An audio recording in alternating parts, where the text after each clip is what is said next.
Pessoal, bom dia. Hoje, quarto ano, nós vamos estudar ciências, transformação, certo?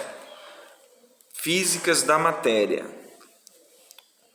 Uma transformação física ocorre quando um objeto muda, mas o material de que ele é feito continua sendo o mesmo e não há produção de substâncias novas.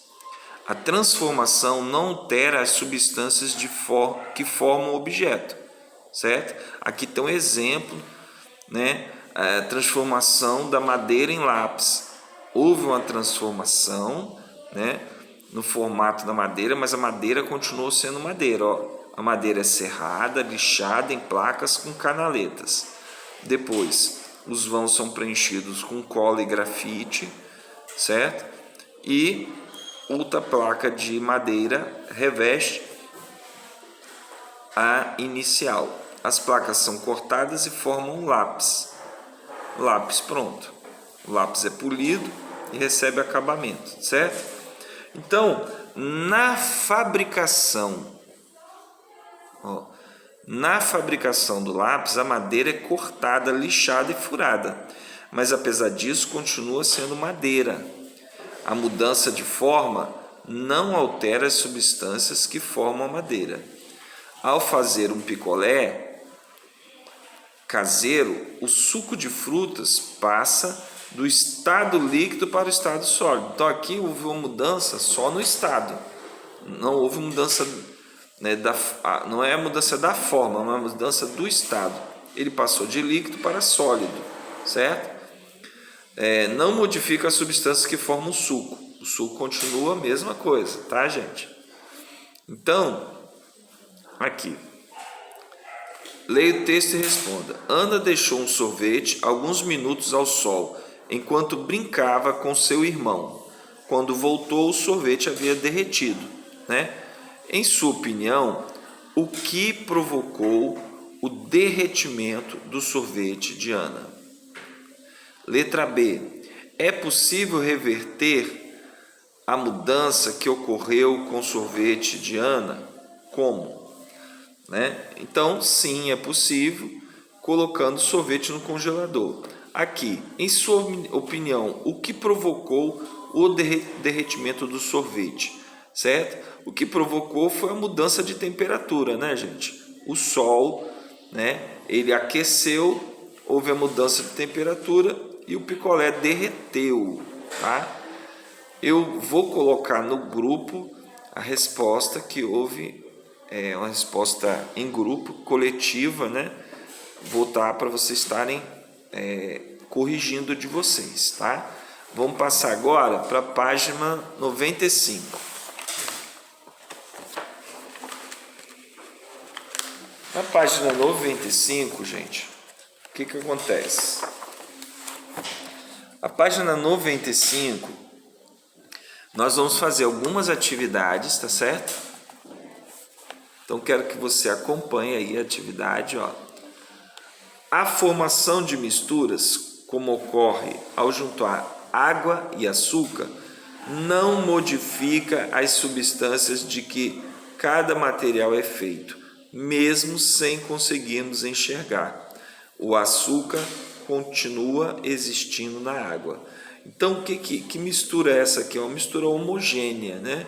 É uma mistura que não modifica, ele continua, os elementos, eles não são modificados, se misturam, certo?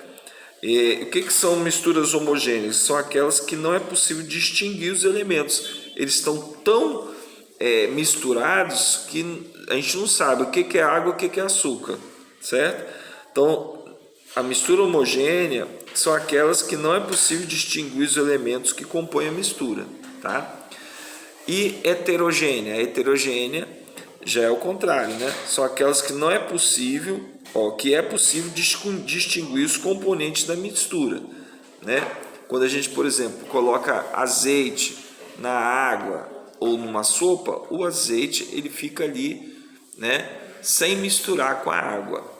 Então, aqui tem uma atividade, ó. Escreva as mudanças apresentadas se é mistura ou se é mudança de forma. Então temos aqui a sopa, adicionar azeite à sopa e temos a melancia em cubos.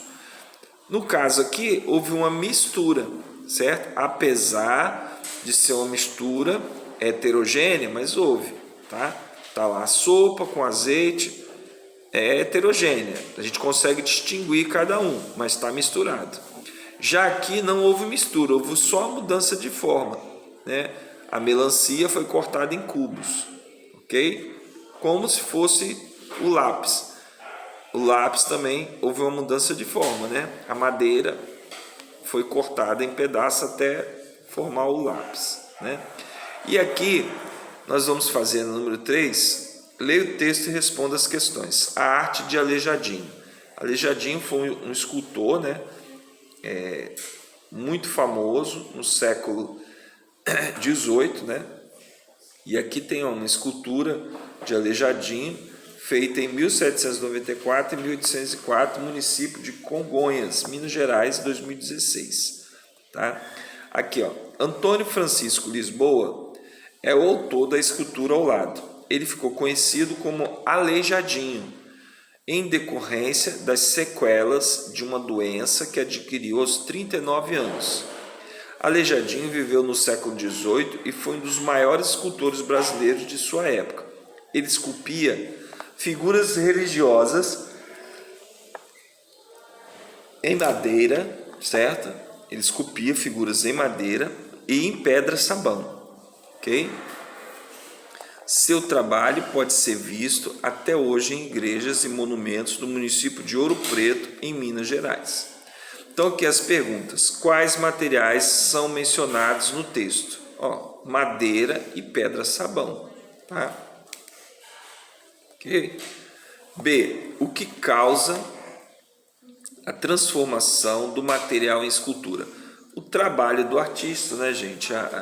Ele fragmentar ali a madeira, esculpir a madeira com auxílio dos seus instrumentos, tá bom? Então, nós encerramos aqui ciências, depois nós vamos estar fazendo matemática.